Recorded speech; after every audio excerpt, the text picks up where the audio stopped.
রাখার জায়গা নাই। আমাদেরই কপালেতে শান্তি বুঝি নাই ভাইরে, আমাদেরই কপালেতে শান্তি কেন নাই। পাঁচ ওয়াক্ত নামাজ পড়ে কপাল তার দাগ, মক্কাতে যাই নামের আগে লাগাই হাজি সাহেব। পাঁচ ওয়াক্ত নামাজ পড়ে কপাল তার দাগ, মক্কাতে যাই নামের আগে লাগায় হাজি সাহেব। চায়ের দোকানে বসে হাজি টেলিভিশন চাই ভাইরে, চায়ের দোকানে বসে হাজি টেলিভিশন চাই। হিন্দি গানের তালে তালে পা দুটি নাচাই ভাইরে, আমাদেরই কপালেতে শান্তি কেন নাই।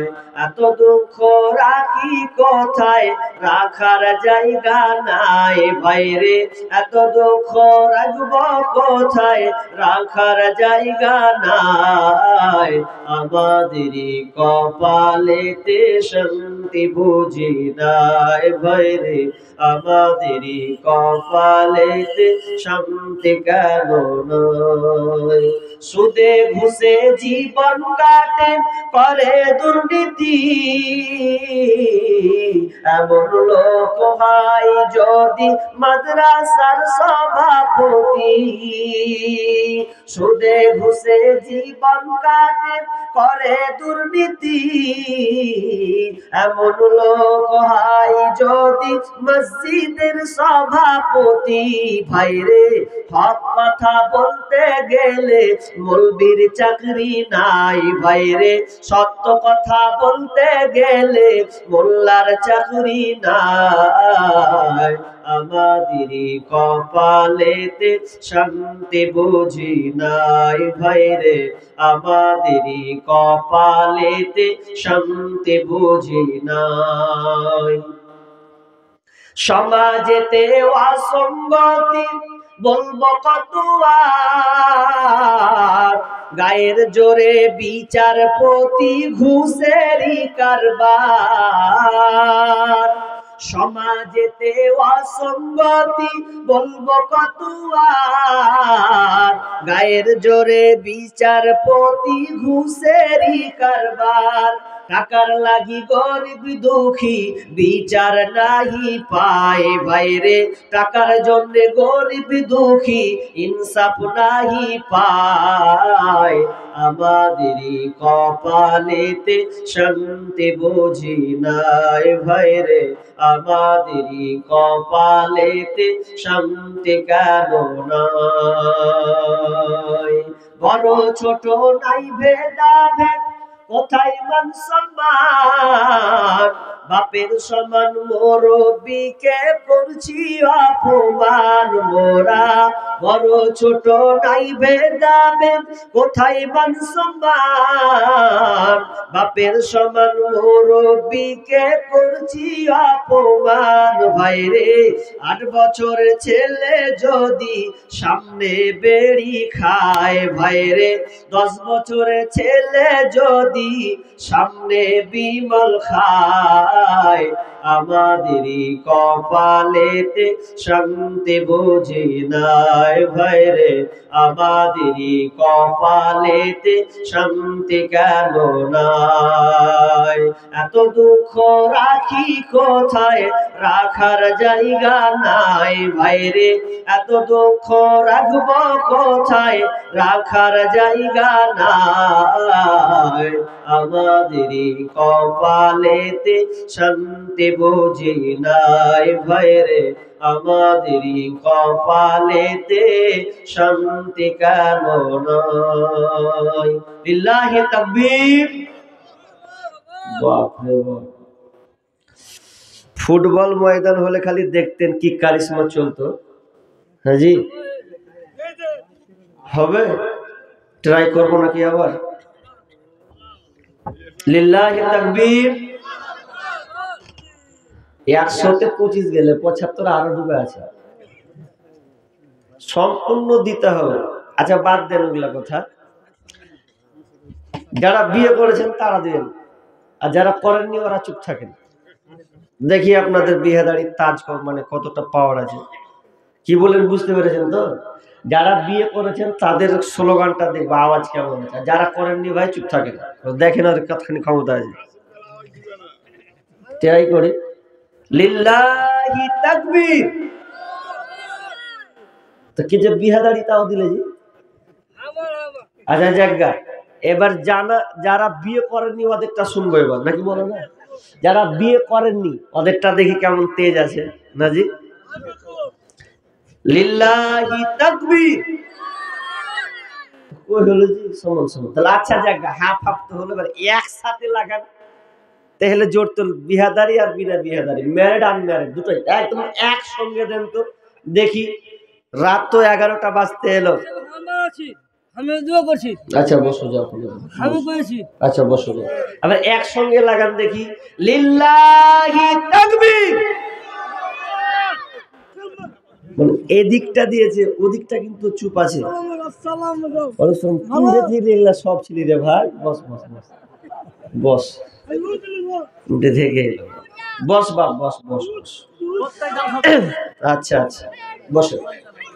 উপস্থিত সম্মানীয় সুযোগ্য আজকের জলসা স্বনামধন্য সভাপতি, মঞ্চে উপবিষ্ট ওলামায়ে কেরাম, দূর দূরান্ত থেকে আগত আলেম ওলামাবৃন্দ, সম্মানীয় অতিথিবৃন্দ, আমার সম্মুখে বসে থাকা বিভিন্ন এলাকা থেকে ছুটে আসা দিনদার ইমানদার মুমিন ভাই সকল ও পর্দার অন্তরালে প্রজেক্টের মাধ্যমে দেখনেওয়ালি সম্মানিতা মা ও বোনেরা, প্রথমে সেই মহান মনিবের দরবারে প্রশংসা করি যে মহান মনিব আমাদেরকে ধারাবাহিকতার সাথে একের পর একটা বক্তার আলোচক শোনা ও আমলের উদ্দেশ্যে যে মহান মনিব আমাদেরকে বাড়ি থেকে এনে সুন্দর সামিয়ানা প্যান্ডেলের তলায় নিয়ে এসেছেন, সে আল্লাহ সুবহানাহু ওয়া তাআলার শুকরিয়া আদায় করি, বলি আলহামদুলিল্লাহ। অতঃপর শান্তি বর্ষিত হোক সকল নবীদের উপর, বিশেষ করে আমাদের শেষ নবী জনাবে মুহাম্মদুর রাসূলুল্লাহ, আমরা সকলেই বলি সাল্লাল্লাহু আলাইহি ওয়াসাল্লাম। সম্মানিত উপস্থিতি, আমি আপনাদের সম্মুখে একটি বিষয় নিয়ে বলার প্রচেষ্টায়, আমি যেখানে যাই আলোচ্য বিষয় বেঁধে দিই, আপনাকে হেডলাইন শুনিয়ে দিই। এখানেও আমি বিষয়ের বাইরে কোনো কথা না, বিষয় নিয়ে আমি আলোচনা করব ইনশাআল্লাহুল আজিজ। আজকে আমার আলোচ্য বিষয় কবর। কি বললাম ভাই? কবর। তার মানে আখেরাতের জীবন। আপনি যদি ইমানদার হন তাহলে ইমান কটার উপরে নিয়ে আসতে হবে জানা আছে কারো? যে পারবে 500 টাকা লিব, চুপ থাকবে মনে হয়েছে। ইমানের রুকন কটার উপরে ইমান নিয়ে আসতে হবে ভাই? জি বলছে 5টা। আসলে হবে কটা? জি মনে বলিয়ে না, ওরাই বলুক না, কটা হবে? 5টা তুলছে সবাই। জি কেমন হলো? আর কেউ বলবেন? আর কেউ পারবেন? ইমানের রুকন কয়টি? সামনে 17, 6টি। মাশাআল্লাহ, 6টা। তার মধ্যে একটা হচ্ছে আখেরাত, তাই তো? মানে পরকাল, ইহকাল পরকাল। তো পরকালের জীবন, তার মধ্যে প্রথম ধাপ স্তর হচ্ছে কি? কবর। প্রথম মঞ্জিল কি ভাই? কবর। একটু শুনেন, মন দিয়ে শোনা লাগবে। এতক্ষণ যা করলেন, শুনেছেন, দান দিয়েছেন, আমাকে শুধু 1 ঘন্টা সময় দেন। এরপরে আপনাদের যত মন খুশি, এক তো পৃথিবীর যত বক্তা আছে, বক্তার যদি বিরোধিতা, তো 1 নম্বর হায়দার আলী সোশ্যাল মিডিয়ায়। এরপরও আমি থেমে নাই, আছি ইনশাআল্লাহ। যতক্ষণ পর্যন্ত আছি, গজল বলা তো খারাপ নয়, মানুষকে মনোরঞ্জন করতে গিয়ে বলতে হয়।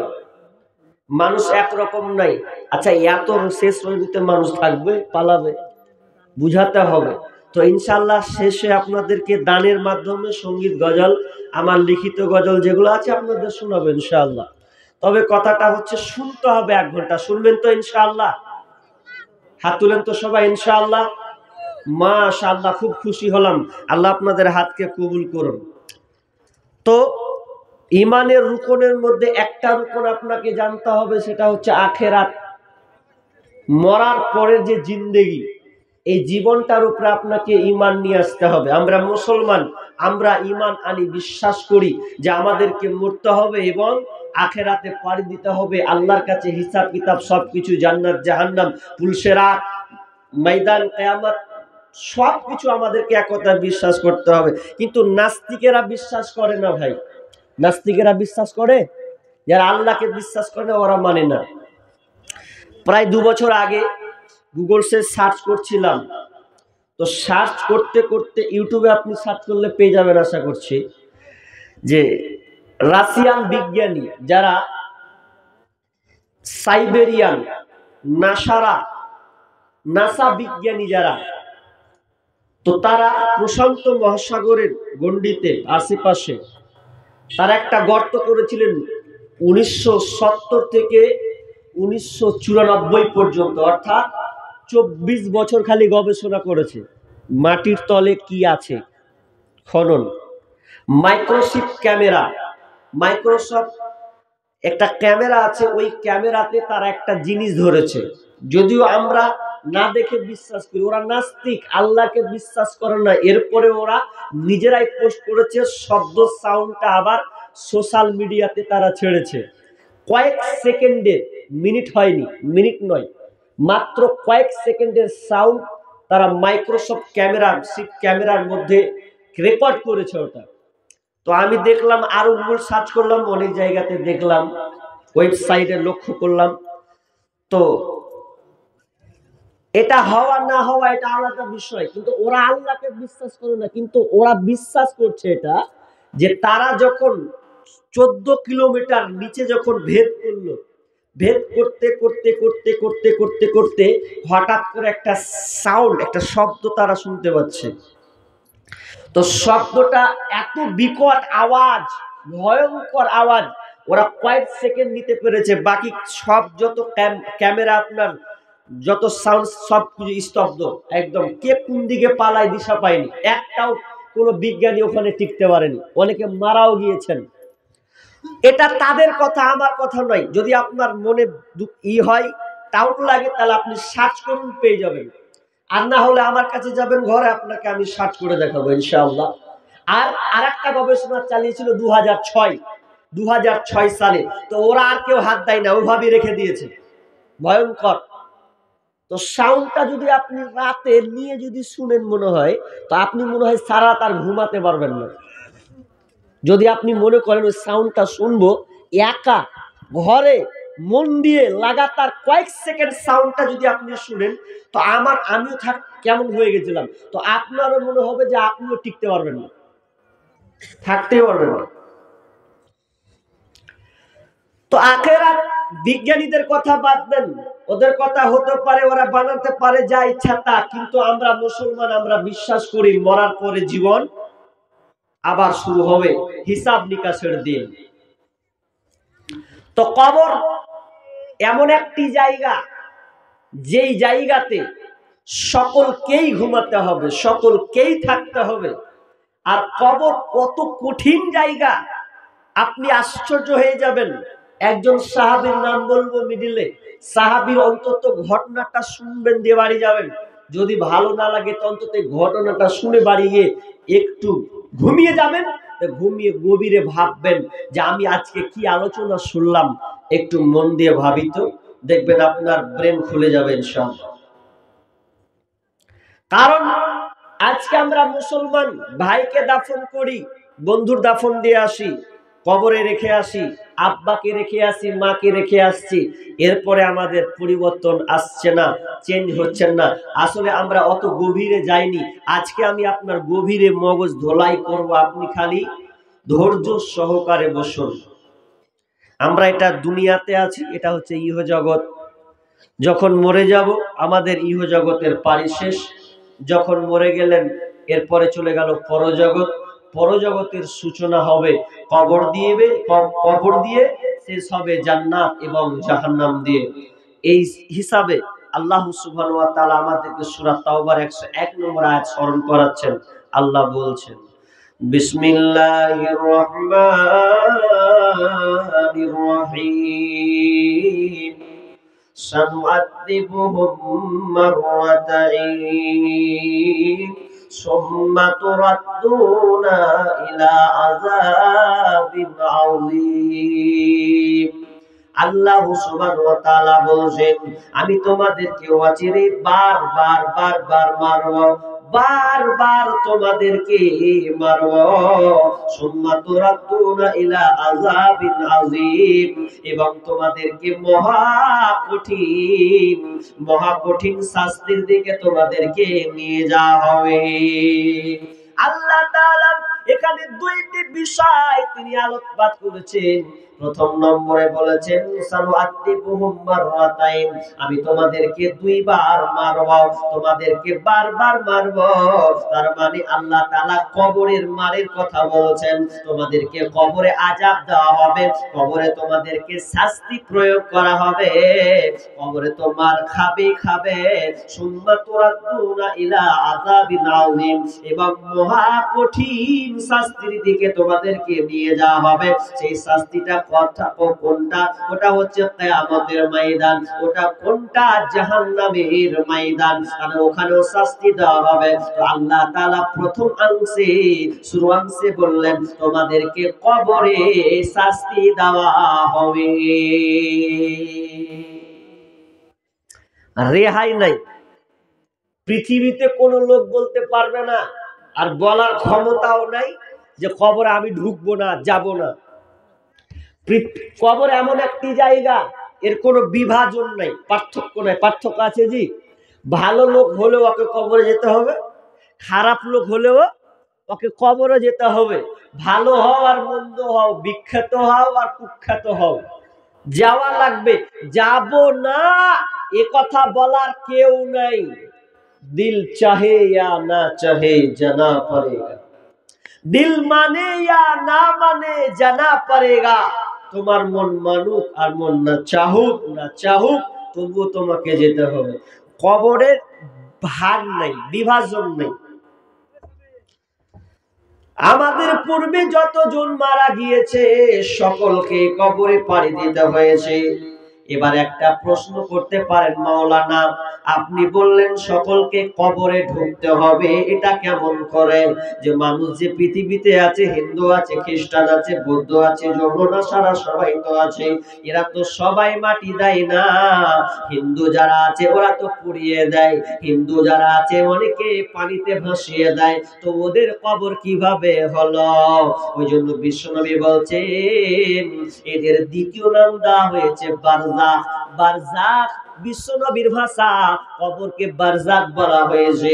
বারজাখ মানে মৃত্যুর পরের স্থান, মরার পরের স্থানকে বারজাখ বলা হয়। তার মানে একটা লোককে যদি বাঘে খেয়ে নেয় আর বডিটা যদি আপনি না পান, লাশ যদি আপনি খুঁজে না পান, ওটাই তার কবর হয়ে যাবে। যদি কোনো মানুষকে নদীতে ভাসিয়ে দেওয়া হয়, লাশটাকে যদি খুঁজে না পাওয়া যায়, ওটাই তার কবর হবে। যদি কোনো মানুষকে পুড়িয়ে ছারখার করে দেওয়া হয়, ওটাই তার কবর হবে। কারণ বারজাকি জীবন বলা হয়েছে। তার মানে কবর থেকে কেউ রেহাই পাবে না। ভালো করে শুনেন একটু, কবরে সবাইকে থাকতে হবে। আচ্ছা, জান্নাতে কি সবাই যাবে? হাজি, জান্নাতে সবাই যাবে? যাবে না। কারা যাবে? ভালো লোক জান্নাতে যাবে, তাই তো? আর কি বলছে রে? জাহান্নাম মানে আগুন। আচ্ছা, জাহান্নামে কি সবাই যাবে না? কারা যাবে? যারা মন্দ লোক, খারাপ লোক, তারা জাহান্নামে যাবে। তাহলে জান্নাতের গ্রুপ আছে, জাহান্নামের গ্রুপ আছে, কিন্তু কবরে গ্রুপ আছে জি নাই। সবাই ঘুমাও, সবকে সাথ নিতে হবে। তাহলে জাহান্নামের গ্রুপ কেমন গ্রুপ? জান্নাতে সবকিছু থাকবে না, জান্নাতে সবকিছু থাকবে না। জাহান্নামীরা যখন জাহান্নামে যাবে চিৎকার করবে আল্লাহ।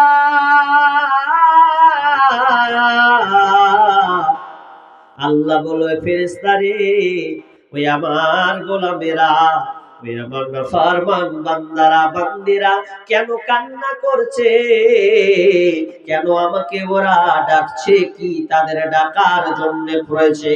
তখন ফেরেশতা বলবে মাবুদ, ওই আপনার নাফরমান বান্দাগুলো আপনার কাছে পানি চাইছে, পানি।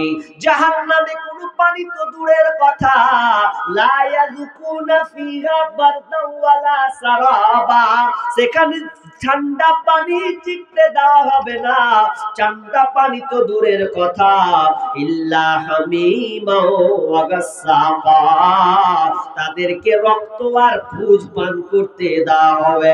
যারা জাহান্নামে যাবে আল্লাহ বলবে যা যা, ওদেরকে শারাব নয়, ওদের শারাবটা কোনো ঠান্ডা পানি নয়, কোনো মধু নয়, কোনো আপনার কোনো দুধ নয়, এদেরকে দেওয়া হবে রক্ত আর ফুল, তারা কোনোদিন খেতে পারবে না। শুধু তাই নয়, তাফসীরে এসেছে জাহান্নামীরা পানি দেখে বলবে এখন মনে হয় পানি পেলাম। পানি যখন পড়বে, উপর থেকে পানি নামবে, তার বুকের মধ্যে বুলেটের মতন গুলি লাগবে, উপর থেকে লাগবে, একটাও টিকতে পারবে না, গরম গরম করে পানি পড়বে, সব রক্ত শরীরটা যেন মমির মতন গলে যাবে। জাহান্নামীরা জাহান্নামে চিৎকার করবে, এদের কোনো লাভ হবে না। তেমনি ভাবে জান্নাতে সবাই যাবে না, ভালো লোক জান্নাতে যাবে। দুনিয়াতে যারা আল্লাহকে ভয় করে পুরো জীবনকে চালিয়েছে, নবীর তরিকা অনুযায়ী চলেছে, তারা কেবল জান্নাতে যাবে। আর জান্নাতে কিন্তু সব জিনিস পাওয়াও যাবে না। কেমন কথা বলিস? জান্নাতে সব পাবো না মানে? জি না, জান্নাতে কিছু কিছু জিনিস আছে দুনিয়ার সঙ্গে মিলিয়ে লাভ নেই। যেমন যারা জান্নাতে চলে যাবে, যদি বলেন যে মৌলানা নিন পাড়ার ব্যবস্থা নেই, ঘুমাবো যে, জান্নাতে কিন্তু ঘুমাবার ব্যবস্থা নেই। আচ্ছা, ঘুমটা কখন আসে? জি, ক্লান্তি দূর করার লাগে ঘুম আসে তো নাকি? ক্লান্তি কাজ করলাম ঘুম আসবে। আর মানুষ যখন ঘুমায় একটা দোয়া বলে কি, আল্লাহুম্মা বিসমিকা আমুতু ওয়া আহইয়া, জানেন তো? আল্লাহুম্মা বিসমিকা আমুতু ওয়া আহইয়া, হে আল্লাহ আমি তোমার নামে মরছি, মানে ঘুমিয়ে গেলাম, এবং তোমার নামে জীবিত হও। তাহলে ঘুমটাকে মরণ বলা হয়েছে। তো জান্নাতে যখন সব চলে যাবে কিনা, তো ঘুম হবে না। আল্লাহ রাসূল জান্নাতের বর্ণনা দিয়েছেন, এই জান্নাত এই জান্নাত, এই থাকবে এই থাকবে সেই থাকবে। একটা সাহাবী, অনেক দেখবেন মুসল্লি আছে মসজিদে জুমার নামাজ পড়তে গিয়ে খালি কি যে খুতবা দিচ্ছে ও শুনে না, খালি ঢুলছে এরকম করে। তার মানে আধগান অনেক দেখা যায় এমন করে ঢুলছে, ওয়ামা অনেক সময় ইমাম সাল মানে কি খুতবা শেষ করে দিয়ে নামাজে দাঁড়াচ্ছে, তাকবীর, এরপরে ওকে যখন হুড়া মারছে তখন উঠে নাও। তার মানে ও মসজিদে গিয়ে আরামসে উনি পারে, এরকম মুসল্লি নাই আছে। তো একজন সাহাবী মাজলিসে আল্লাহ রাসূলের ভাষণ শুনছেন, জান্নাতের ভাষণ। তো জান্নাতের ভাষণ শুনতে শুনতে শুনতে ঘুমের ঘরে বলছে, বিশ্বনবী জান্নাতের বর্ণনা করতে গিয়ে সাহাবী বলছেন, ইয়া রাসূলুল্লাহ, জান্নাতে কি ঘুমাবার ব্যবস্থা নেই? ঘুমের টোলে ঘুমের কথা বলছে জি। তো ঘুমের ব্যবস্থা কি থাকে জি? হুঁশ থাকে তো না। জান্নাতে ঘুমাবার ব্যবস্থা নাই। কেন নেই? আপনি যখন জান্নাতে ঢুকবেন প্রথম চান্সে হুর থাকবে, ডান দিকে বাম দিকে সামনে, ওই দিকে হুর এই দিকে হুর, ডাকতে লাগবে আলান সাহালান, এই দিকে আসো এই দিকে আসো, ডাকবে হুরেরা আপনাকে। একটা হুরের সঙ্গে কথা বলতে লাগবে 20 বছর, কেউ বলছেন 20,000 বছর, 20,000 বছর পর্যন্ত লেগে যাবে। একটা হুর আর একটা হুর বলবে খালি ওয়াসতি, খালি গল্প করবে, আমি তো দাঁড়িয়ে আছি, ওকে আবার ডাকবে। এ করতে করতে করতে করতে আপনার মনে হয় কয়েক মিনিট কথা বললাম, কিন্তু কয়েক হাজার বছর চলে গেছে, আপনাকে টের কিছুই মনে পড়বে না। তার মানে জান্নাতে আপনি সব পাবেন না, আরামদায়ক আপনাকে দেওয়া হবে, যেটা খাবার ইচ্ছা হবে সেটাই আপনি পাবেন। মানে জান্নাতের গ্রুপ আছে, জাহান্নামের গ্রুপ আছে, কিন্তু কবর এমন একটি জায়গা, ডানেতে কাঁদিবে মাতা, বামেতে পরম পিতা, পদতলে প্রিয়সী অঝোর নয়নে, ছাড়িয়া ভাবের ভাব যাইবি কেমনে, আজরাইল আসিয়া বলিবে, মালাকুল মউত আসিয়া বলিবে, চলো হে মরণে। মরবেন, কবরে চলে গেলেন। তার মানে কবর খুব খাতারনাক জায়গা। এই কবরে সবাইকে ঢুকতে হবে, কেউ বাঁচার কোনো কারো রেহাই না। এবার আপনাকে একটা একটা করে বলবো, মিডিলে অনেক তথ্যবহুল কথা আছে, যাবেন না কেউ। কি কথা? মানুষ যখন লাশ মৃত্যুবরণ করবে, তখন মানুষকে কোথায় রাখবে? কবরে রেখে আসবে। কেউ বাড়তে রাখবে না, তো দুর্গন্ধ ছড়াবে। তো বারা ইবনে আজিব রাদিয়াল্লাহু তাআলা আনহু তিনি বর্ণনা করছেন, লম্বা হাদিস বলছি, আপনাকে একটু ধৈর্য ধারণ করুন, খালি শুনতে হবে আপনাকে। কি? যখন লাশ কবরে রাখা হয়, মানুষ যখন মারা যায়, তার আগে বিশ্বনবীর হাদিসটা বলে দিই। বারা ইবনে আজিব প্রথমটা বলবো, তারপরে দ্বিতীয়টা। কি? আল্লাহ রাসূল এক আনসারী সাহাবীর জানাজায় গিয়েছেন, জানাজায় শরীক হবেন। তো সঙ্গী সাথী সাহাবীরা পর্যন্ত গেছেন, তো সাহাবীরা যাচ্ছেন, তো এখন ওই আনসার সাহাবীর কবর খোঁড়া কমপ্লিট হয়নি। তো আল্লাহ রাসূল বসে আছেন, বসতে এমন ভাবে বসে আছেন, মনে হয় যেন মাথার উপরে পাখি বসে আছে। স্তব্ধ অবস্থায়, কোনো কথা নাই, কোনো নড়াচড়া নাই। এখনো ওই আনসার সাহাবীর কবর খোঁড়া হয়নি। সাহাবীরা বলছেন, এমন ভাবে যেন নবী বসে আছেন, এমন ভাবে যেন আমরা বসে আছি, যাতে যেন আমাদের উপরে পাখি বসে আছে, স্তব্ধ হয়ে আছে, একদম স্তব্ধ। এমন সময় বিশ্বনবীর হাতে আপনার কিনা কিছু খড়ি নিয়ে আছেন, আর ওই খড়িটা দিয়ে মানুষ দাগ যেমন কাটে, খড়ি নিয়ে মানুষ দাগ কাটে মাটিতে, বিশ্বনবী খড়ি দিয়ে দাগ কাটতে আছেন। আর দাগ কাটতে কাটতে কাটতে হঠাৎ করে বলছেন, ও সাহাবীরে, তোমরা কবর থেকে পরিত্রাণ চাও, কবর থেকে তোমরা পরিত্রাণ চাও। আমরা সঙ্গে সঙ্গে বললাম, আলহামদুলিল্লাহ, আমরা কবরে আযাব থেকে সঙ্গে সঙ্গে আমরা পানা চাইতে লাগলাম। কবর থেকে তোমরা পানা চাও কেন? শুনে নাও, কবরটা কত কঠিন জায়গা। কবর এমন একটা জিনিস, এমন একটা জায়গা, কবর প্রতিদিন বলে, আমি হচ্ছে একাকিত্বের ঘর, এককের ঘর, আমি হলাম সাপ বিচ্ছুর ঘর। কবর প্রতিদিন ডাকে আর বলে, আমি হচ্ছি অন্ধকার ঘর। যখন যে আসবে সাবধানে আসবে, কবর যে ঢুকবে সাবধানে আসবে, আমল নিয়ে আসবে। আমি ভয়ঙ্কর একটি কবর, ভয়ঙ্কর একটি জায়গা।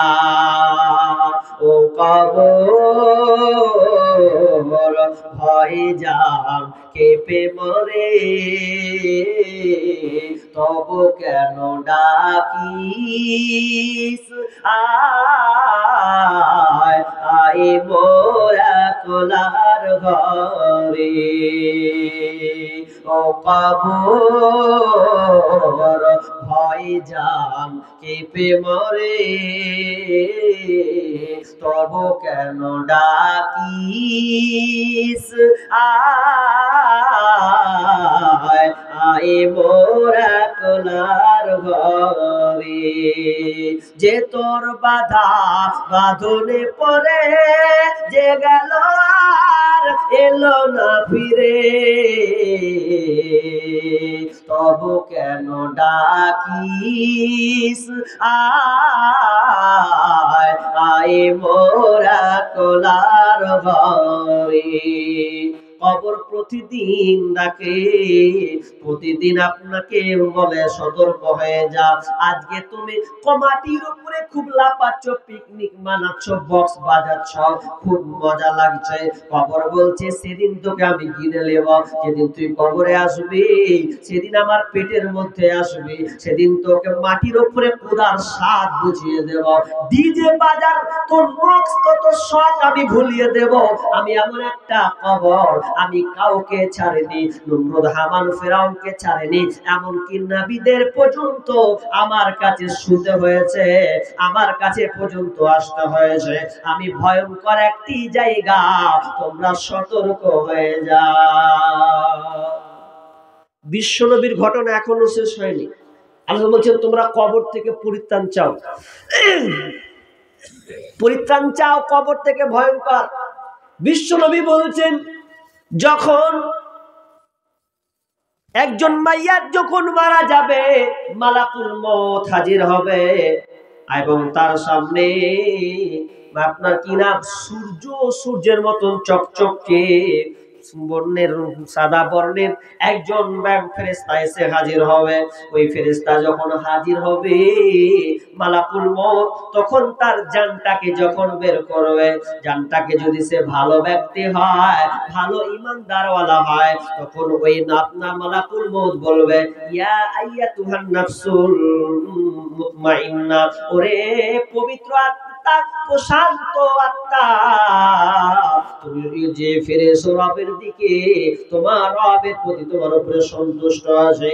যখন তাকে সুন্দর করে যখন আত্মাটাকে বের করা হবে, আত্মা যখন বের হবে সুন্দর করে, সঙ্গে সঙ্গে কেমন বের হবে, একটা মায়রা যেমন কলসিকে ঢালে পানি যেমন গিলাসের সঙ্গে সঙ্গে বেরিয়ে যায়, ওই রকমই একটা মুমিনের আত্মা যখন বের হবে, সঙ্গে সঙ্গে ওই ফেরেশতাদেরকে হাতে দেবে। কাদেরকে?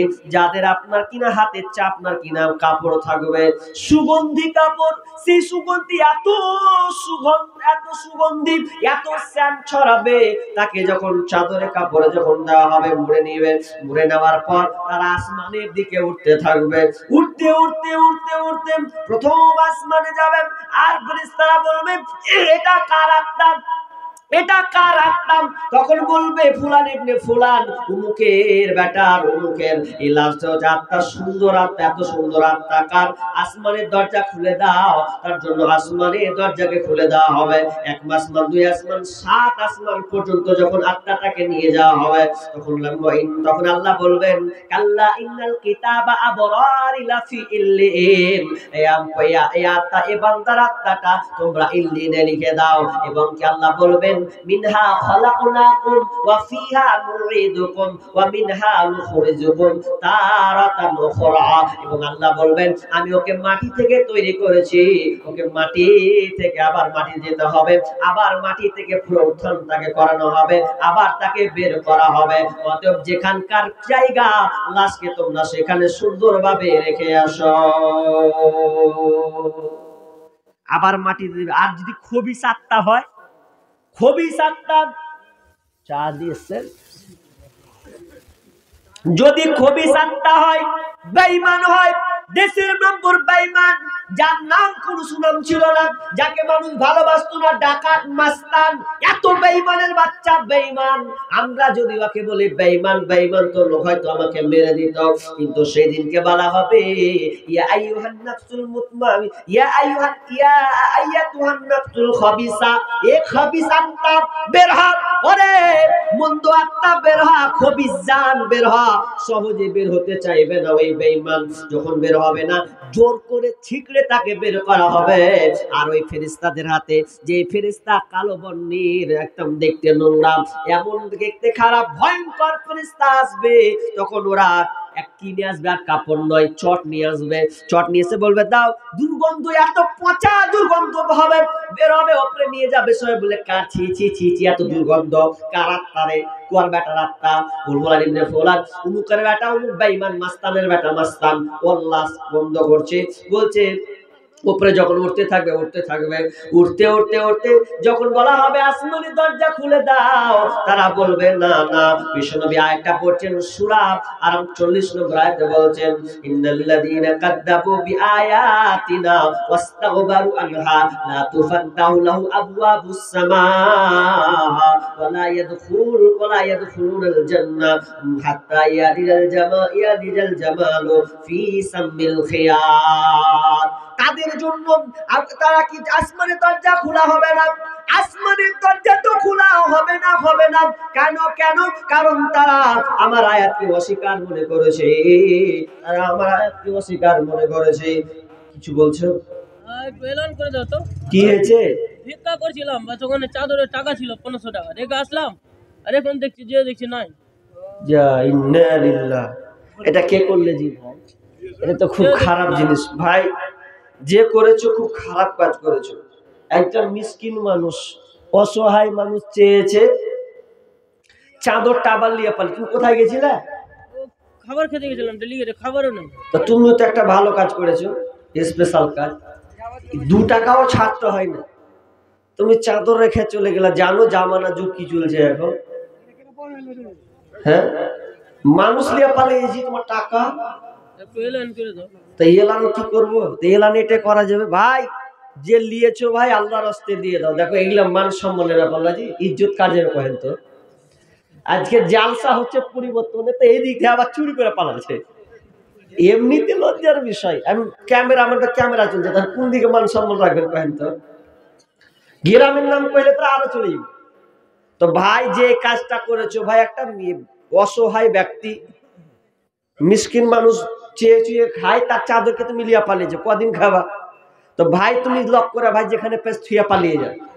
যদি মান সম্মান বাঁচাতে হয় তো সাইডে ভাই রেখে দে। দেখ এটা অসহায় মানুষের নিয়ে যাওয়া ঠিক হয়নি। হাই আল্লাহ, আরে ভাই যে নিয়েছো ভাই দিয়ে দাও, আল্লাহর রাস্তায় দিয়ে দাও, আল্লাহকে ভয় করো, দিয়ে দাও ভাইকে, দিয়ে দাও চাদর সহ নিচে দিয়ে দাও ভাই। একটু দেখেন তো ভাই। আচ্ছা যান ওদিকে সাইডে যান। কি বলছিলাম?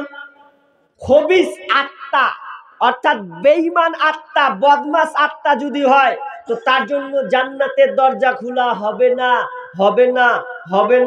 আসমানের দরজা খোলা হবে না, জান্নাত তো ঢুকতেই পাবে না। হাত্তা ইয়ালিজাল জামালু ফি সামিল খিয়াত। যত একটা উটের সূচে ছিদ্র দিয়ে যেমন উট পাস করা অসম্ভব, তার জন্য জান্নাতে যাওয়াটাও অসম্ভব হয়ে যাবে। তাহলে হবে না। এরপরে কি হবে শুনলেন? বারা ইবনে আজিব রাদিয়াল্লাহু তাআলা বলেন, শুধু তাই নয়, যখন তাকে ছেড়ে দেওয়া হবে জমিনের উপরে, ভালো লোক যে প্রথমে তাকে ঘুমিয়ে দেওয়া হলো, ওই লোকটাকে আবার উঠানো হবে। উঠার পর ইদা উদিয়াল মাইয়াতু ফিল কবরি, যখন কবরে রাখা হয়, মাইয়াতকে যখন কবরে রাখা হবে, আতাহু মালাকানি, 2 জন ফেরেশতা আসবে। কবরে এসে বলবে, ফায়াকুলানে, তারা বলবে, মান রাব্বুকা মা দীনুকা ওয়া মান নাবিয়ুকা। 3খানা প্রশ্ন করা হবে। মান রাব্বুকা মা দীনুকা ওয়া মান নাবিয়ুকা। যারা ভালো ব্যক্তি হবে তারা সঙ্গে সঙ্গে 3খানা প্রশ্ন দেবে, উত্তর দেবে। যখন বলা হবে মান রাব্বুকা, তোমার রব কে, সঙ্গে সঙ্গে বলবে রব্বি আল্লাহ, আমার রব হচ্ছেন আল্লাহ। মা দীনুকা, ওহে তোমার দিন কি ছিল, কোন দিনটাকে তুমি প্রাধান্য দিয়েছিলে? যদি সে ইসলামকে মেনে চলতো তখন বলবে দ্বীনুল ইসলাম, আমার দিন ছিল ইসলাম। ওয়ামান নাবিয়ুকা, তোমার নবী কে? মাহাদার রাজুল, এই লোকটাকে বলো। সঙ্গে সঙ্গে বলবে নবী মুহাম্মদুর রাসূলুল্লাহ সাল্লাল্লাহু আলাইহি ওয়াসাল্লাম। সঙ্গে সঙ্গে 3খানা প্রশ্ন যখন করে দেবে, প্রথম 4 নম্বরটাকে প্রশ্ন করা হবে, বলো ওহে পবিত্র আত্মা, এটা তোমার দ্বারা কি করে সম্ভব হলো?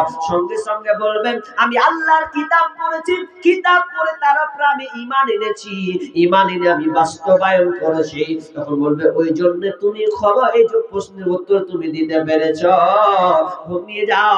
আমার আল্লাহ বলবেন বাস বাস, ও বান্দাকে সুন্দর করে ঘুমিয়ে দাও, জান্নাতের দরজাটা খুলে দাও। তার শরীরে দুনিয়ার মানুষ ওকে মাত্র সাদা কাপড় পরিয়েছে, সাদা কাপড় পরিয়ে তারা মাটি দাফন করেছে। আল্লাহ বলছে না না ফেরেশতা, সাদা কাপড় নয়, দুনিয়ার মানুষ না হয়ে সাদা পোশাক পরিয়েছে। ওরে আমার ফেরেশতা, ওই লোককে, আমার আসল বান্দাকে, খাঁটি বান্দাকে তোমরা জান্নাতের পোশাক পরিয়ে দাও, জান্নাতি বিছানা বিছিয়ে দাও, জান্নাতের দরজাটা ওপেন করা দাও। যখন শুয়ে সেই জান্নাতের আভাস সুন্দর আরামদায়ক, সুগন্ধ সুআরামদায়ক পরিবেশের অনুকূলে তার দৃষ্টি সীমা পর্যন্ত থাকবে এবং সে ঘুমিয়ে যাবে। আর যদি মন্দ হয়, যদি দুনিয়াতে নাফরমান হয়, আল্লাহকে মানেনি, তখন যাকে বলা হবে মান রব্বুকা, তোমার রব কি? হা হা লা আদরি, হা হা হায় হায় আফসোস, লা আদরি, আমি কিছুই জানি না, আমি কিছুই জানি না, শুধু হায় আফসোস করবে। ওমান মা দিনুকা, তোমার দিন কি? একই কথাই আফসোস। ওমান নাবিয়ুকা, তিনটি প্রশ্ন পারবে না, ফেলিয়ার হয়ে যাবে বন্ধুরে, সে আর উত্তর দিতে পারবে না। তখন আল্লাহ সুবহানাহু ওয়া তাআলা তার মধ্যে আবার আল্লাহ সুবহানাহু ওয়া তাআলা একজন ফেরেশতা নিযুক্ত করবেন, পাঠাবেন। ফেরেশতাটা কে? চোখে দেখে না, কানেও শুনে না, চোখেও দেখে না, কানেও শুনে না, ওই রকম ফেরেশতা পাঠানো হবে। ফেরেশতা কি করবে? তার হাতে একটা হাতুড়ি থাকবে, যেই হাতুড়ির ওজন, যেই হাতুড়ির মার যদি একটা পাহাড়ের উপরে মারা হয়, ওই পাহাড় ছিটকে উড়ে যাবে, পাত্তা পাওয়া যাবে না। সেই রকম ওজনের আপনার কিনা হাতুড়, যে হাতুড়ে পাহাড় বিক্ষিপ্ত হয়ে যাবে, সেই হাতুড় দিয়ে আপনাকে মারা হবে। ইবনে মাসউদ বলছেন ইন্নাল মাউতা লা ইউআদিবুনা ফি কুবুরিহিম, যখন কবরে যখন লাশকে রাখা হয়, সে চিৎকার করে, এতটা চিৎকার মারে, চিৎকার এতটা মারে চিৎকার, হাত্তা আন্নাল বাহাইমাল আসমাল আসওয়াতাহুম, বিশ্বনবী বলছেন পৃথিবীর যত কীট পতঙ্গ আছে, জানোয়ার আছে, সবাই শুনতে পাবে, কেবল মানুষ আর জিন শুনতে পাবে না। বাকি যত গরু, মহিষ, বিড়াল, যত প্রাণী আছে কবরে আযাব শাস্তি শুনতে পাবে। এতটা চিৎকার করবে যে ফেরেশতাটা মারবে চোখও দেখবে না, কানেও শুনবে না। হাজি, কানে যদি না শুনে চোখ দিয়ে দেখলে তো একটা মায়া হবে যে লোকটা কান্না করছে, চোখ দিয়ে পানি বের হচ্ছে নাকি। কিন্তু এই এমন ফেরেশতা চোখ দিয়ে দেখতেও পাই না, কানেও শুনতে পাই না, মানে কালা বোবা দুটোই। আর ওই ফেরেশতা মারবে। আর ফেরেশতা মানে জানেন, ফেরেশতা বেটা ছেলেও নয়, বেটি ছেলেও নয়, এমন ফেরেশতা ওকে খিদেও লাগে না। হাজি, একটা প্রশাসন পুলিশ যদি কোনো আসামিকে ধরে, তো যখন রাগটা থামতে পারে না, যে শালাকে কদিন থেকে খুঁজে বেড়াচ্ছি, তাই না, যখন ওকে আচমকা কোনো জায়গায় পেয়ে নিবে, তো ওর শাক তুলবে, তো বলছে তোকে এবার পেয়েছি, জুট করে পিটবো। যখন ওই আসামিকে যখন বাঁধবে বা টানবে, তো প্রথমে একদম জুটপাত করে পিটে, কি পিটে না, তো প্রথম চান্স পিটে এক ধরনের 100 পাওয়ার, তো প্রথমে 100 পাওয়ার যে মারতে গুনতে গুনতে যখন 50 করবে, তো শেষের পাওয়ারটা কি 100 পাওয়ার হবে? হবে জি? খাইতে আবার বলে পানি খাইতে, আবার পিটাবো শালাকে, হবে না। কিন্তু ফেরেশতার খিদা নেই। এই ফেরেশতা কেমন?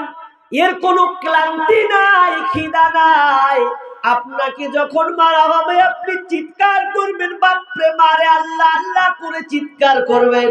ফেরেশতা কোনো মতে শুনতে পাবে না, এমন করে মারবে আপনি মাটির নিচে চলে যাবেন।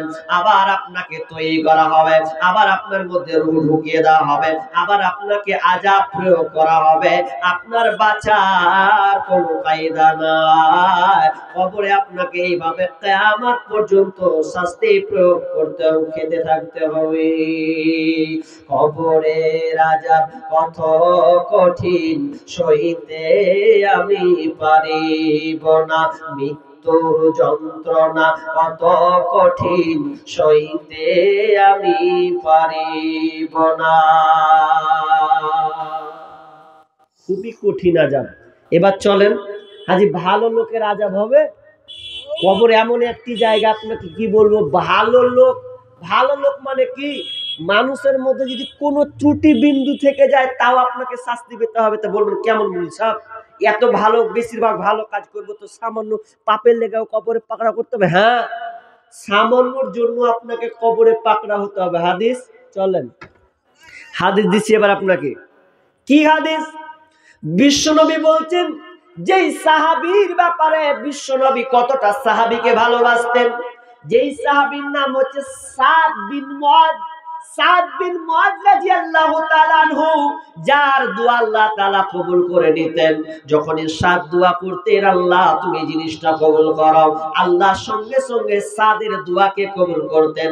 এমন একজন সাহাবী, একজন বিখ্যাত সাহাবী, যেই সাহাবীর ব্যাপারে বিশ্বনবী জান্নাতের অনেক বর্ণনা দিয়েছেন।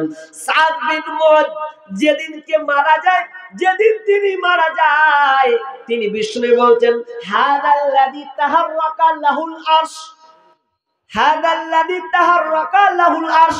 সেদিনকে জমিন কম্পিত হয়েছিল, জমিন কম্পিত হয়েছিল। যেদিন সাদ বিন মুআদ মারা যায়, সেদিনকে জমিনটা কম্পন শুরু হয়েছিল। কোন নবীর ব্যাপারে কিন্তু বর্ণনা পাওয়া যায় না যে জমিনটা কম্পন হয়েছিল, কিন্তু সাদ যেদিন মারা যায় সেদিনকে জমিনটা কেঁপে উঠেছিল। হাদাল্লাযী তাহাররাকা লাহুল আরশ ওয়া ফুতিহাত লাহু আবওয়াবুস সামা, আসমানের দরজাকে খুলে দেওয়া হয়েছিল। ওয়া শাহিদাহু সাবউনা আলফা মিনাল মালাইকা, যেই সাদের জন্য ৭০,০০০ ফেরেশতা জানাজায় শরীক হয়েছিলেন, ৭০,০০০ ফেরেশতা যার জানাজায় হাজির হয়েছিলেন। এরপরও বিষ্ণু বলছেন, এরপরেও সাদকে কবরে চেপে ধরেছে, কবরে এমন ভাবে চেপে ধরেছে, আল্লাহর নবী সঙ্গে সঙ্গে বুঝতে পারলেন যে কবরে সাদকে কবরে চেপে ধরেছে। তিনি সঙ্গে সঙ্গে সুবহানাল্লাহ সুবহানাল্লাহ সুবহানাল্লাহ পড়তে লাগলেন। বিশ্বনবীর অভ্যাস, বিশ্বনবী যখন কোনো দাফন করতেন বলতেন, ইস্তাগফিরু লিআখিকুম, ভাই তোমরা এই কবরবাসীর জন্য তোমরা দোয়া করো, দোয়া করো, দোয়া করো। কিন্তু আমরা মুসলমান, আমাদের পরিবেশটা পুরো উল্টা হয়ে গেছে। আপনাদেরকে মৌলবি বুঝাতে পারনি না, আপনারা বুঝতে পারনি, আল্লাহ জানে।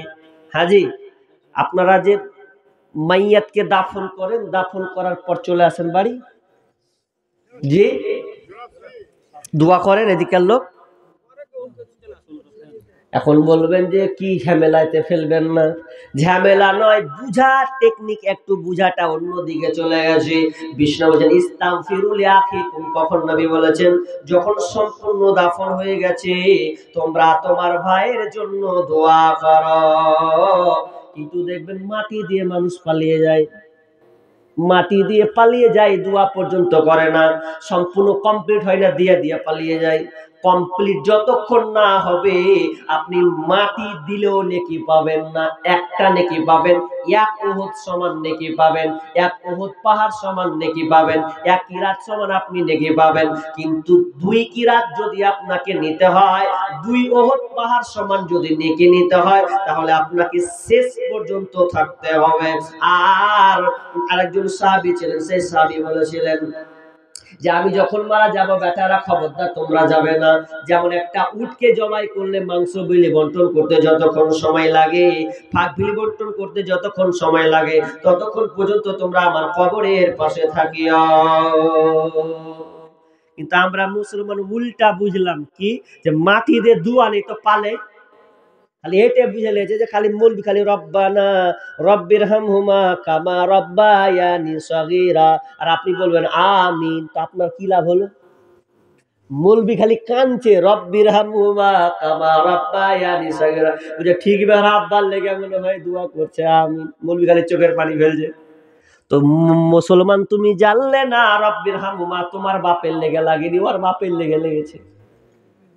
তুমি শুধু আমিন বলছো না, না তুমিও তোমার ভাইয়ের কবরে দাঁড়িয়ে যাও, আরবিতে বলতে পারো না, তুমি বাংলায় বলে দাও, আল্লাহ তুমি আমার বাপ ভাইয়ের উপরে রহম করো, আল্লাহ তুমি আমার বাপের উপরে রহম করো, এর সুন্দিরও করো, প্রশ্নের উত্তরে অটল রাখো, এই দোয়াটা করো, আল্লাহুম্মা গফিরলাহু ওয়ারহামহু, আল্লাহ তুমি আমার বাপের উপরে আমার রহম করো, আল্লাহ যে মারা গিয়েছে আমার আত্মীয় স্বজন রহম করো, এই দোয়াটা পারো অন্তত, আল্লাহ তুমি ক্ষমা করো রহম করে, এই কথা তো বলতে পারবেন, বলে তারপরে বাড়ি যান। কিন্তু না, কবর কমপ্লিট হয় না সব বাড়ি, যে যে এদিকে কমপ্লিট হচ্ছে ওর ভাত খাওয়া হয়ে গেছে বাড়িতে, এরকম ভাবে, এরকম না, পরিবর্তন হন, বুঝতে একটু উল্টা শিখে গেছি আমরা। না, আপনি নিজে দোয়া করুন, দোয়া করে সম্পূর্ণ কমপ্লিট হয়ে যাবে, তারপর আপনি বাড়ি যান একটু দোয়া করে। কিন্তু না, আমরা পুরো উল্টা। বিশ্বনবী ইস্তাগফিরুল্লাহ দোয়া বলতে বলতেন, সবাইকে দোয়া করতে বলতেন, সেদিনকে কিন্তু এই কথা আর বলছে না, সুবহানাল্লাহ সুবহানাল্লাহ আল্লাহু আকবার আল্লাহু আকবার। সাহাবীরা বললেন, ইয়া রাসূলুল্লাহ আপনার শব্দ এরকম চেঞ্জ কেন হয়ে গেল? ওরে সাহাবীরা রে, সাতকে চেপে ধরেছে, সাতকে পর্যন্ত কবর ছাড়েনি, তাকে চাপ প্রয়োগ করা হয়েছে, এরপরে তাকে নিষ্কৃতি দেওয়া হয়েছে। তার মানে কবর এমন একটি জায়গা, সাহাবী পর্যন্ত রেহাই পেল না। আমরা তো সাধারণ মানুষ, কেন কেন কেন কেউ কেউ বলেছেন ওই সাহাবীর অপবিত্রতার ব্যাপারে একটু হয়তো ত্রুটি ছিল, কিংবা তার স্ত্রীর সঙ্গে কোনো ত্রুটি বিচ্ছুতি ছিল, এই কারণে হয়েছে। কিন্তু হাদিসে স্পষ্ট আছে, হাদিসে স্পষ্ট আছে, বিশ্বনবী বলছেন যে বিশ্বনবী বিকাবরাইনি ফাকালা, বিশ্বনবী দুইটা কবরের পাশ দিয়ে গেলেন, ফিকাবরাইনি ফাকালা ইন্নাহুম্মা লা ইউআদ্দিবান, এবং বললেন এই কবরে শাস্তি হচ্ছে, এই দুইটা কবরে শাস্তি হচ্ছে, ওয়া মা ইউআদ্দিবানি ফিকাবিরিন, বড় কোনো পাপের কারণে শাস্তি হচ্ছে না, এমন কোনো কাবিরা গুনাহ করেনি, কি কারণে শাস্তি হচ্ছে? আম্মা আহাদুহুমা, বিশ্বনবী এক নাম্বার করলেন, এক নাম্বার বলছেন লা ইস্তাতিরু মিনাল বাউল, এক নাম্বার হচ্ছে যে প্রথম কবরে শাস্তি হচ্ছে, ওর শাস্তি হওয়ার কারণ ঠিক মতন পেশাব করাতে কন্ট্রোল রাখতো না। এবার ভালো করে শিখেন মশলাটা, কি বলছেন? পেশাব করেন তো না করেন না? পেশাব, পেশাব কেমন করে করেন? খাড়িয়ে করেন না বসে করেন? জি হাই হাই, আমাদের সব লেবার খাটা বেটা ছেলেটি যেটি হয় বুঝলেন, লেবারে কলকাতা আর দিল্লিতে খাটে যে, বুঝলেন তো, আপনাদের বাড়ি তো ভেতরে, তো আমাদের বাড়ি হচ্ছে ন্যাশনাল হাই রোডের পাশে, 34 সড়ক, জাতীয় সড়ক, পাশে বাড়ি, স্ট্যান্ডে, তো অনেক কিছু দেখতে পাই। তো একটা দুটা বলছি, একজনকে দেখি বাস থেকে নামেছে, সবটি মুসলমানের বাচ্চা, সব 22, 21, 22, 23 বয়স। তো পেশাব যখন করছে তো ধরছে, তো হ্যাঁ পেশাব করার তরিকা তো ইসলাম শিখেছে না শিখায়নি? আবু জেহেল বলতো যে তোকে কেমন ধর্ম রে, নবী তোরাকে পেশাব করাও শিখেছে, হাসছে করেছে, বলছে হ্যাঁ এরই নাম ইসলাম। ইসলাম আমাদের পেশাব করার তরিকাটাও বাতলে দিয়েছেন, শিখিয়ে দিয়েছেন, কেন? যাতে তোমাকে অপদস্থ না হয়, অপমান না হতে হয়। দেখবেন অনেক লোক পেশাব করছে, হ্যাঁ দুজনা নেমেছে বাস থেকে, তো ও ওকে পেশাব করে লাগছে, ও ওখানে খাড়িয়ে আছে, ও ওখানে খাড়িয়ে আছে, ডান হাতে ধরেছে, ও পাইপ ধরেছে ডান হাতে, তা বো বো পেশাব করছে, তো বলছে আর কদুর আলিবে, ও বলছে তুই কদুর আলিবে, ও আর দেখছে, ও আরটা দেখছে। তা এটা কোনো ভদ্রতা হলো? যে কি বলে। এবার সব চাইতে আর একটা হাসির কথা কি বলবো আপনাকে, আমাদের বাড়ির সামনে ঘটা, দু জায়গায় বলেছি, আপনাদের দেখলে 3 জায়গা হবে কথাটা, একটু মন দিয়ে শুনেন, দরকার আছে ভাই। হিন্দুরা পেশাব করতে গিয়ে তারা দেখে না কোনখানে করতে হবে, কারণ নিয়ম তরিকা ওদের নাই, কিন্তু ইসলাম আমাদেরকে তরিকা শিখেছেন কিভাবে বুঝবেন। তো একটা লোক বুঝলেন, আমাদের বাইক দুটা রাস্তা, একটা আমাদের এইদিকে রাস্তা, বাম দিকে এটা আমার চাচাদের রাস্তা, এটা আমার আব্বার রাস্তা, দুটা মাঝখানে আছে আর রোড, তো পুরো আমাদের জায়গা ফাঁকা আছে, তো ছেলেরা সবাই ওখানে খেলাধুলা করে থাকে। তো একটা লোককে দেখছি পেশাব করা লেগেছে, বুঝলেন, তো আর বাইকটাও খাড়া করেছে, তো বাইকটা খাড়া করে তো কত যে পেশাব লেগে, তা আমি বলছি পেশাব করি তো গাছের আড়ে যা, কলার গাছ গেলা আছে ওগুলোতে যা, তো উ না কি করেছে, তা আমার দিকে ও সালা পশ্চিম দিকে করছে, তো সম্পূর্ণ তো বুঝা যাবে, যত ছাড়বে বুঝা যাবে একটু যে, এবার যখন কোনখানে পেশাব করতে জানে না, এবার দেখেন পেশাবের নিয়ম না জানলে লাত খেতে হবে, এটা স্বাভাবিক। এবার আমার চাচা হচ্ছে চারটা, দুটো আমরা ওইদিকে আছি, তো আমার একটা চাচা ছিল এই 2 নম্বরে খুবই হ্যান্ডটা করা, উল্টা পাল্টা দেখতে পারতো না। তো এত উল্টা পাল্টা দেখতে পারলো ও চাচা, বুঝলেন, ই কইছে হ্যাঁ হ্যাঁ তুই পেশাব করা তুই জায়গা পালি না, তাহলে এইদিকে সব বেটি ছেলে বসা আছে আর তুই এই করে তুই ওপেন ভ ভ করা পেশাব করছিস মানে। তো চাচাটা আমার টাকি মানুষ, তখন কি করেছে একটা লাঠি লেগেছে, বুঝলি, এত বড় লাঠি, তো পেশাব করে বাহি করবে যাবে, তো লাঠিটা নিয়ে বেচারি দৌড়তে লেগেছে। তো এত জোরে ও খালি পেশাব করা খালি শুরু করেছে, তো শুরু করে কি ছালনি তাড়াতাড়ি হয়ে যাবে, আর ওকে যে কত পেশাব করা লেগেছে আল্লাহ জানে। দাঁড়িয়ে দাঁড়িয়ে করছে লাঠি দিয়ে চাচা বলছে সালার বাটা তুই পেশাব জায়গা পেছ নেবে, ই করতে করতে মুখের ভাষা খুব খারাপ ছিল, ইয়ে যে মেরে দেবো সালাকে, যেমন যেমন মেরে দেবো হয়েছে। ও দেখছে ওরে বাপরে পেলি মেরে দিবে, তো হাফ করেছে ওখানে, হাফ করে চেন মেরে মারলো, গাড়িটা পালা, উপায় নাই। বাকিটা প্যান্টটা করেছে না কোনটা করেছিল আল্লাহ ভালো যাবে। তো পেশাবের তরিকা জানেনি বলে তো ওকে হালাতটা করতে হয়েছে। ইসলাম আমাদেরকে পেশাব করার নিয়ম নীতিও বলে দিয়েছেন, কিন্তু আমরা হায় হায় পেশাব করার তরিকা শিখলাম না। দেখেন সামান্য কবরের শাস্তি হচ্ছে একটা কবরে কি, তো পেশাব ঠিক মতন না করার কারণে, তার মানে আপনি দাঁড়িয়ে দাঁড়িয়ে করছেন, ওই ছিটা আপনার কাপড়ে লাগছে, আপনি লক্ষ্য করছেন না। অনেক মেয়েরা আছে শীতল সমান জায়গাতে পেশাব করে, সিঁড়ির উপরে দিয়ে ওরা গাম যেভাবে হোক করে, কিন্তু অনেক মেয়েরা কন্ট্রোল করে না। অনেক মা বোন আছেন, মা বোন আপনারাও সতর্ক হন পেশাবের ব্যাপারে, কেননা পেশাব যদি আপনি ঠিক মতন থেকে পবিত্র অর্জন না করেন, মুসলিম শরীফের হাদিস আছে অফিরাতের মধ্যে বিশ্বনবী বলছেন যে অপবিত্রটা পবিত্র থেকে, অপবিত্র থেকে পবিত্র ব্যাপারে যদি না জানে না থাকে, তাহলে ওটার জন্য তাকে শাস্তি আযাব পেতে হবে। অথচ আজকে দেখা যায় মুসলমান দাঁড়িয়ে পেশাব করে, বসে করে না। অনেক মুসলমান আছে পেশাব করার পরেও পানি পর্যন্ত লাই না। আমি একজন ভাইকে বলছি, হ্যাঁ রে ভাই চ না মসজিদ খানে একবার নামাজটা পড় রে ভাই, বলছে এই যাবো না। তো কেন যাবি না? বলছে হবে না।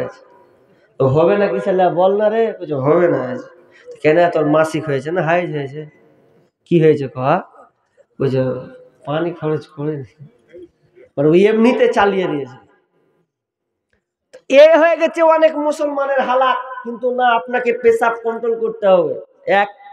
দ্বিতীয় নম্বরে কবর শাস্তি হচ্ছে, কি করেছে ও, কেন শাস্তিটা হচ্ছে, বিষ্ণু বলছেন ওয়াম্মাল আখারু, শেষ যে দ্বিতীয় কবরটা আছে, দ্বিতীয় কবরটা হচ্ছে ফাকানা ইয়ামসি বিন্নামিমা। দ্বিতীয় নম্বর শাস্তি শুনে লাও, দ্বিতীয় নম্বর শাস্তিটা হচ্ছে সে চুগলখড়ি করে বেড়াতো, মিথ্যা কথা বলে বেড়াতো, এই জন্য তার কবরে শাস্তি হচ্ছে। হাজি এবার বলেন মিথ্যাখোর বেশি না কম? কথা বলতে হবে এবার। মিথ্যাখোর বেশি না কম? বেশি। মানে আমরা মনে করছি এটা মোবাইল, মোবাইল পকেটে ভরছি, এতে ভরছি, ওতে ভরছি, নাকি ছোট্ট জিনিস, কিন্তু বিচারের মাঠে আর হিসাব দেওয়া খুব কঠিন আছে। ছোট মেশিন হতে পারে মোবাইল, কিন্তু এ মোবাইলের জবাব দিতে আপনার মাথা খারাপ হয়ে যাবে। এই ছোট্ট মোবাইলে কত যে গুনাহ করছি, আল্লাহু আকবার। অনেক মা বোন যে কত মিথ্যা কথা বলে, না মিথ্যা কথা বললে এমনি অন্য ছেলের সঙ্গে পালেছে, জি মিথ্যা কথা বলছে বলে এমন ঘটে ঘটে 3 ছেলের মাও তাও পালেছে, পালাই না? আপনাকে মালদার লোক ভালো। হ্যাঁ, এক জায়গায় ওকে ফোন করছে যে হ্যাঁ তুই, ওকে পুছ করছে লাস্টের বেলাতে যে তুই বিয়ে করেছিস কিনা, তো বলছে না জি আমি বিয়ে করিনি। 3 ছেলের মা তাও বলছে আমি বিয়ে করিনি। মোবাইল এখন কি করবে? তোর সাথে যখন পালিয়ে গেছে পরে তখন বলছে যে আমার 3টা বেটা আছে, এই ছেলে আছে, ভেজাল। কারণ আজকে মোবাইলটা এমন হয়েছে, মিথ্যা কথার ছয়লা মোবাইলকে স্বামীকে প্রতারণা করছে, করে না? করে না? করছে। অনেক স্ত্রী আছে স্বামীকে প্রতারণা করছে। আমার এবছরে গাজাল আছে, তোমার কাছে ফোন করিলে পাইব শুধু ওইটিং, ও গিন্নি কার সাথে করো তুমি মিটিং, ও গিন্নি কার সাথে করো তুমি মিটিং, তোমার কাছে তোমায় আমি ফোন করিলে পাইব শুধু ওয়েটিং। ও গিন্নি কারো সাথে করো তুমি মিটিং।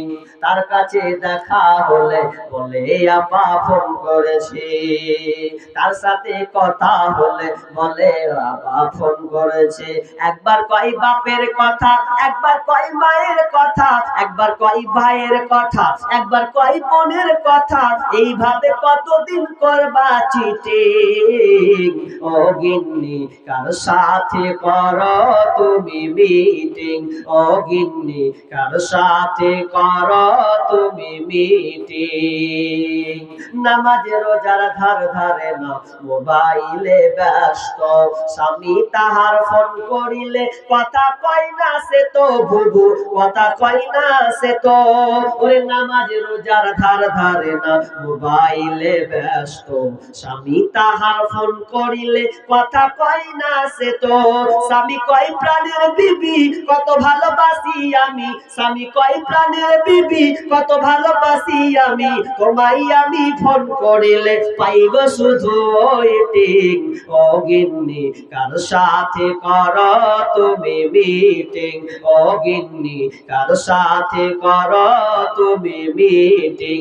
তোমার কাছে তোমায় আমি ফোন করিলে পাইব শুধু ওয়েটিং। ও গিন্নি কার সাথে করো তুমি মিটিং।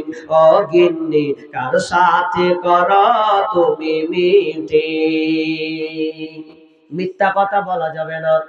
মিথ্যা যদি আপনি বলেন, চুগলখড়ি করে বেড়ান, এর কথা ওকে লাগান। অথচ আজকে বর্তমানে যত ব্যবসা আছে খালি মিথ্যার মিথ্যা মিথ্যা। ফলবালা বলেন, চালবালা বলেন, তরকারিওয়ালা বলেন, আলুওয়ালা বলেন, যত ধরনের ব্যবসা আছে মিথ্যা না হলে ওর ব্যবসা চলে না। আবার কথা বলে মুরব্বি সাহেব মিথ্যা কথা না বলে আমার ব্যবসা চলবে না। না না না, এটা তোমার মিথ্যা কথা, মিথ্যা কথা। সত্য কথা বলে তুমি ব্যবসা করো, তাহলে তোমার ব্যবসাটা হালাল হবে। যদি মিথ্যা কথা বলো তাহলে তোমাকে সেই কবরের আযাব খেতে হবে। শুধু তাই নয়, সামুরা বিন জুনদুব হাদিসটি বর্ণনা করছেন, বুখারীর রাওয়াত, বুখারীর হাদিস। বিশ্ব নবী যখন ফজর সময় হয়ে যেত, ফজরের সময় হয়ে গেলে আপনার কিনা মুসল্লির দিকে মুখ করে বলতেন, ওরে আমার সাহাবীরা, তোমরা কি আজকে স্বপ্ন দেখেছো? তোমরা কি আজকে কোন স্বপ্ন দেখেছো? তখন সাহাবীরা বলছেন, না ইয়া রাসূলুল্লাহ, আজকে আমরা কেউ স্বপ্ন দেখিনি। তখন বলছেন, তাহলে শোনো, আমি আজকে একটা স্বপ্ন দেখেছি, ভয়ঙ্কর স্বপ্ন। কি স্বপ্ন দেখেছ? বিশ্বনবী বলছেন, ওরে সাহাবীরা শোনো, লম্বা ঘটনা। দুইজন লোক এসে আমাকে ধরলো, ধরে নিয়ে আমাকে পবিত্র ময়দান এমন একটা জায়গা নিয়ে গেল যেখানে ইঙ্গিত করা হয়েছে সাফা ময়দান, তার দিকে আমাকে নিয়ে যাওয়া হলো। ওই দিকে আমাকে নিয়ে যাওয়ার পর প্রথমে একটা দৃশ্য দেখতে পেলাম। দৃশ্যটা কি রে বন্ধু? দৃশ্যটা কত খাতারনাক! আমি দেখতে পেলাম একটা লোককে, একটা ফিকজোর লোক তার গালকে চিরছে, এইভাবে গালটাকে চিরছে, শিকড় দিয়ে, আকড়া দিয়ে তার গালটাকে চিরা হচ্ছে। এদিক থেকে আবার এদিক থেকে, এদিক যখন সম্পূর্ণ চিরা হয়ে যাচ্ছে, আবার বামটা ধরছে, বামটা যখন চিরছে এটা ভালো হচ্ছে, আবার এটা চিড়ে ফেড়ে বের করে দিচ্ছে, রক্ত চড়ছে। এতটা আযাব দেওয়া হচ্ছে। এক নাম্বার দুই, দ্বিতীয় নম্বর দেখতে পেলাম ঘাড়ের উপর করে চিত হয়ে শুয়ে আছে। ওই লোকটার মাথায় একটা ফেরেশতা তার মাথায় এমন জোরে মারছে, মাথাকে চৌচির করে দিচ্ছে, মগজগুলো বেরিয়ে চলে আসছে। এত জঘন্য, এত মগজ দিয়ে রক্ত বের হচ্ছে, কি কেন হচ্ছে? তারা বলছেন চলেন সামনের দিকে। আবার সামনের দিকে যায়, তিন জায়গায় দেখতে পেলেন তন্দুরি রুটি যেখানে করা হয়। তন্দুরি দেখেছেন রুটি করা হয় না? তন্দুরি, সেই তন্দুরির মুখটা ছোট, ভিতরটা গর্ত অনেক। সেখানে দেখছে অনেক মানুষ দাও দাও দাও দাও করে জ্বলছে। একটার পরনে কাপড় নাই, ছেলে আর মেয়ে আছে, জমা জমা হয়ে লেগে আছে। আগুনটা যখন জ্বলছে দাও দাও করে যেন উপরে উঠে যাচ্ছে, মনে নিচে নেমে যাবে। আবার যখন আগুনটার নামছে তো নিচে আবার সবটিকে নিচের দিকে নিয়ে চলে যাচ্ছে। বলছে এটা কেন? কি শাস্তি, কেন শাস্তি দেওয়া হচ্ছে? আগে চলেন। নাম্বার 4 নম্বর জায়গায় দেখতে পেলাম